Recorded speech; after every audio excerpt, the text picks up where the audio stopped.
Hey guys, Ep.12 as you can see by task video guys, we do have the next episode of Trading for Dummies, and carrying on with the theme of looking at Team of the Week, so we're going to be doing it this week, and take a look at this Team of the Week. It's very nice, as you can see over here. We've got a Robben, Bale, and a Nasri, and we also got some other very good players, such as Ramsey over here, and let's get on to who I think you should invest in.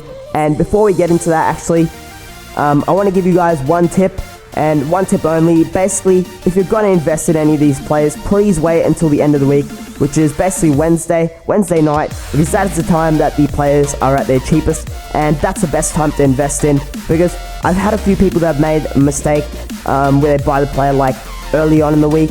Like, say for example, I bought, we'll just say this guy over here for like 15,000 coins, and by the end of the week he could be going for discard price, even though I wouldn't really invest in this guy personally. But let's get into the investing, and we'll start off with the bench as usual. The first player is Kim Dong-ki. I wouldn't go for this guy just because he's got very bad pace, very bad dribbling, and okay shooting, but he's got good heading. But I can't really see anyone buying him because he's in the K-League and not too many people make those sort of teams. Then we move on to the next player, Ben Yedder. This guy looks like a very nice player in game, but I don't really see him going up too much because there's some far better options in the League One, such as, Cavani, Falcao, Remy, you got Menez, and Lacazette, just players like that. Then we have this guy here, Terpsa. He looks okay as well, but same as Ben Yedder over here, he's the same problem with him because there are better options, such as, Xabi Alonso. You can get him for a fraction of the price, so I wouldn't invest in him. Then this guy over here, he plays in the A Bundesliga, so don't go for that because no one's going to be really making teams on that. Kim Won-il, you could go for this one. Actually, he's got decent stats, but the K-League might let you down quite a bit.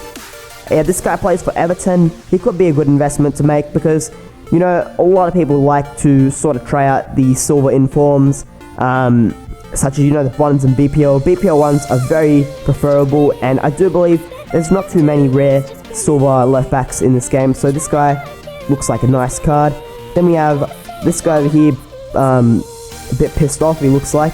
I would invest in him, not the best of leagues. I actually haven't even heard of that league before, but I think it's a Chilean league.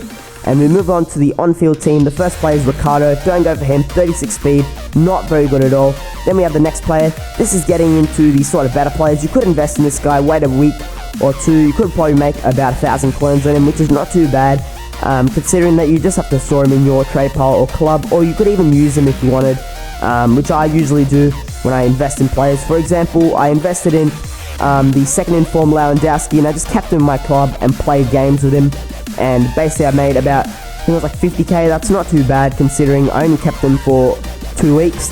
Then we have John Terry over here. Don't go for him just because the pace is just too bad on this guy. 43 pace is just absolutely atrocious. I thought Vidic's pace was bad, but this guy is just on another level. Then we have this guy over here, Salakovic.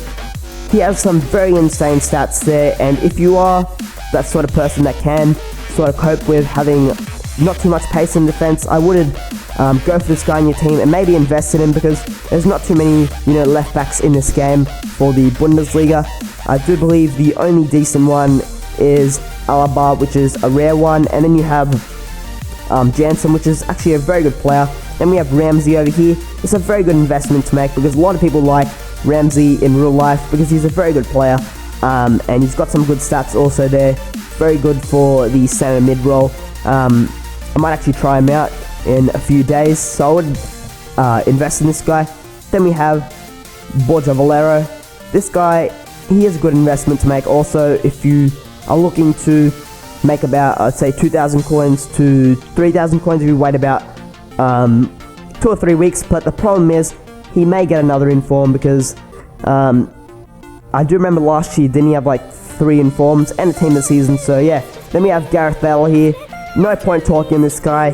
He has like 3 million coins already. He's worth that much in the PlayStation market, probably a bit less in the Xbox market due to, legends and all that. But I wouldn't go for him because we can't go for him actually, but if you can invest in him, that would be a good investment. But you have to keep in mind the tax is very high in this guy. Like, you're going to be looking at tax that's in the hundreds of thousands of coins. Then we have Robben, the same problem with him. But then we have Nasri over here, fantastic investment to make. He will probably go for about 200,000 coins on the PS3, not too sure about the Xbox, because I haven't really researched into that, but he looks like a very nice card, very good overall, and he's also in the left mid position, so this is very good because you can't really try him out in the left mid position with a cam card, so that's a very good point to make there. If you're, like, considering investing in. Then we have Eduardo. Don't go for this guy. Not in the best of leagues, Russian league. A few people do make these sort of teams, but they're not going to really be looking for a 73 pace player when they can look at players such as Gonzalez with pace that is close to 90s, or I do believe right about 90. Then we have Jonas over here.